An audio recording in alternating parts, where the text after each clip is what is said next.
Je m'appelle Adeline Rispal, je suis présidente de la fédération XPO qui organise ce colloque. XPO qui est une fédération de nombreuses associations, il y en a 7, 8, 9, plus des partenaires, dont la liste figure sur cet écran.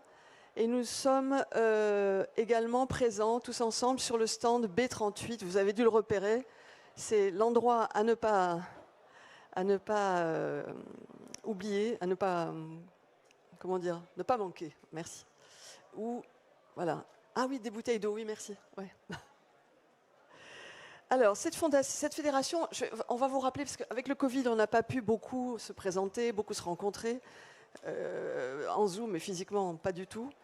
Et donc, je crois que c'est important de vous donner quelques clés sur l'historique, qui a maintenant 2 ans, puisqu'on a été fondé en juin 2019. Notre objectif était de se placer d'une voix plus collective, d'une seule voix, je dirais, de toutes les associations, pour être les interlocuteurs de tous les gens qui réfléchissent, qui travaillent sur la question de l'exposition. Alors, on entend par exposition permanente, temporaire, virtuelle, digitale, c'est toutes les formes, parcours, dans des patrimoines. Pour nous, tout ça, c'est le champ de l'exposition. C'est un champ très vaste et qui s'élargit de jour en jour, bien sûr. Donc nous souhaitions participer à cette réflexion transdisciplinaire sur les futurs de l'exposition dans un contexte complexe, de bouleversements profonds, notamment des transitions écologiques et numériques, et donc à la fois culturelles, éthiques et économiques. Donc il touche tous nos métiers et toutes nos entreprises aussi, puisque nous sommes des entrepreneurs, si petits soient-ils, nous sommes des entrepreneurs. Donc nous sommes regroupés pendant 1 an pour réfléchir à cette fédération. Et nous remercions vivement tous les partenaires qui se sont associés à nous depuis, dont la liste est à droite. Cette liste s'allonge aussi tous les jours. Et nous remercions tous ces partenaires de nous soutenir et de participer aussi activement à nos réflexions, à nos travaux et à nos mises en réseau, puisqu'en fait, se mettre tous en réseau, c'est aussi une richesse, évidemment, de ce collectif. Dès novembre 2019, la fédération XPO s'est très vite affiliée à la fédération Sinov, qui est une grosse fédération de syndicats transdisciplinaires, elle aussi des métiers du conseil, de l'ingénierie et du numérique, où nous croisons nos partenaires de la maîtrise d'œuvre. C'est-à-dire que dès qu'on est sur un projet de musée, on croise un programmiste, un ingénieur culturel qui était là en amont, on peut croiser des ergonomes, on peut croiser des ingénieurs d'éclairage, et oui, ça existe, il y a des concepteurs lumière, mais il y a aussi des ingénieurs d'éclairage, des ingénieurs en tout genre. Et donc, c'est leur fédération, c'est une fédération de TPE-PME, avec laquelle on a plein de choses à se dire, puisqu'on est aussi, nous, des TPE-PME. Et ils ont été intéressés par notre modèle interdisciplinaire, et ils nous aident beaucoup depuis, et nous apportent un soutien permanent, et ils nous aident beaucoup. C'est un peu comme des grands frères, en fait. Cet écosystème syndical, pour nous, c'était quelque chose d'absolument inconnu, et on apprend à nager grâce à eux. Notre premier acte de collaboration avec une institution publique a été en novembre 2019 et en janvier 2020, grâce à Jean-Jacques Bravo, un des piliers de la fédération qui est ici debout, tu as le droit de t'asseoir, aux côtés du service des musées de France, du ministère de la Culture, qui a organisé avec nous 2 journées d'études très denses sur les métiers de l'exposition. Puis, ici même au CITEM, en janvier 2020, nous nous sommes présentés, là on remercie le CITEM, Grunfeld n'est pas là, mais il y a toute l'équipe qui est là, on les remercie évidemment de nous inviter une fois de plus. Et nous présentions donc XPO juste avant la pandémie, laquelle a accéléré ces changements et rendu encore plus aiguës nos préoccupations et notre feuille de route. Notre conviction s'est renforcée. L'exposition est une production culturelle à part entière dont il faut se préoccuper. Je ne sais pas si vous savez, mais il y a au moins 100 millions de visiteurs par an qui visitent des expositions en France.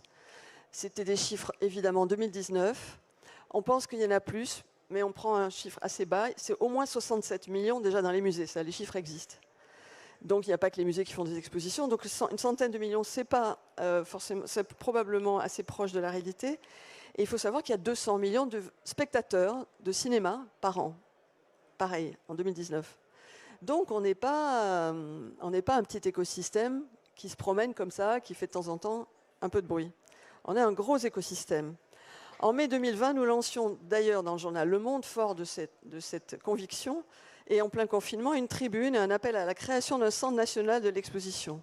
Grâce à nos membres PXN, qui sont des gens du monde du cinéma et du numérique, ils nous ont dit, mais nous, le CNC est très présent en ce moment pour toutes ces problématiques pendant le Covid. Pourquoi n'existe-t-il pas un centre national d'exposition? C'est une très bonne question. Et on a lancé cette idée, déjà pour donner une perspective peut-être à un lieu, enfin donner un nom plutôt à un lieu qui pourrait regrouper tous nos besoins, nos besoins d'échange, nos besoins d'information, les besoins de nos clients, qui eux aussi sont dans cet écosystème, bien sûr. Les collectivités territoriales qui se retrouvent avec un musée à faire un beau matin et qui ne savent pas par quel bout l'attraper, c'est évidemment font partie de notre écosystème. Alors là, il faut que je retourne ma page. L'idée a cheminé encore plus loin. L'écosystème de l'exposition qui est Figital aujourd'hui, hein, on est à cheval sur le monde du physique et le monde du digital, doit rejoindre les industries créatives. Ça aussi, c'est un long chemin, mais on a commencé à rencontrer des gens pour avancer sur ce chemin et participer de ce grand mouvement de soutien aux initiatives des professionnels, tant du côté des collectivités et des institutions publiques que des entreprises privées, des associations, des lieux d'enseignement et de formation en France et à l'international.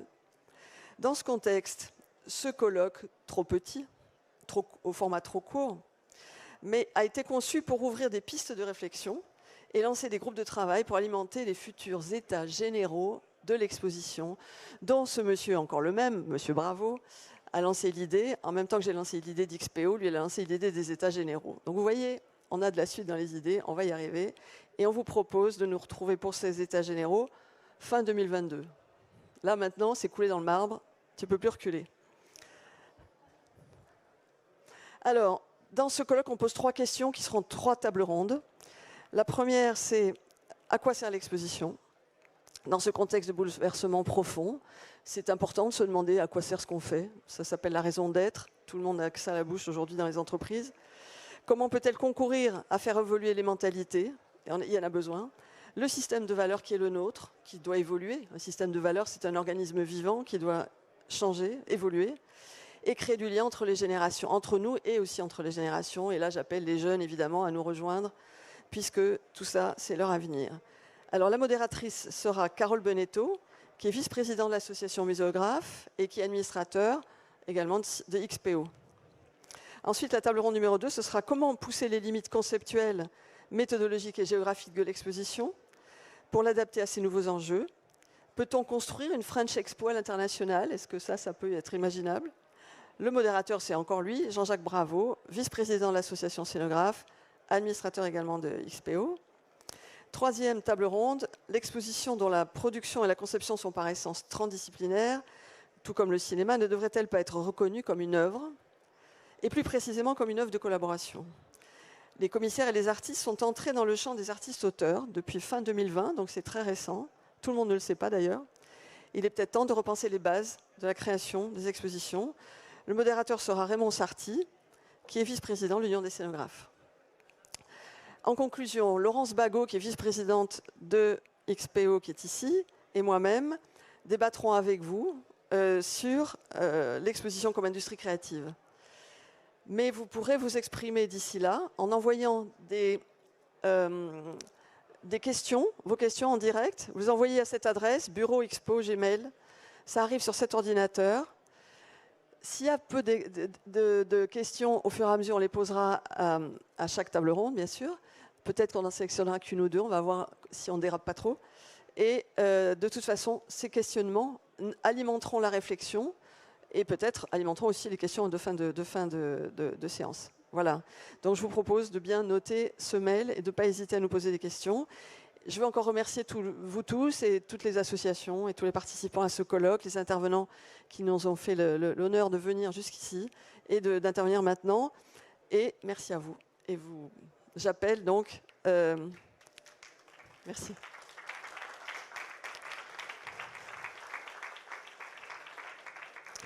Carole et tes camarades, voilà.